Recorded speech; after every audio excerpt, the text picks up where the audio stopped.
Quando seu namorado na despedida vem me beijar e diz que vai pra casa e está cansado de trabalhar. Ele é um bom menino e você deve dormir em paz. Mas quando você dorme, o que será que o menino faz? Mas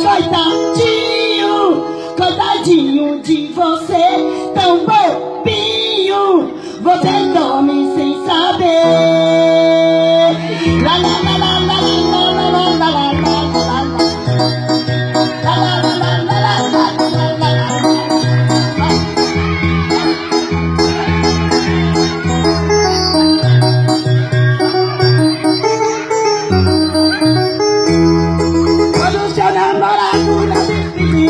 me beija e diz que vai pra casa e está cansado de trabalhar.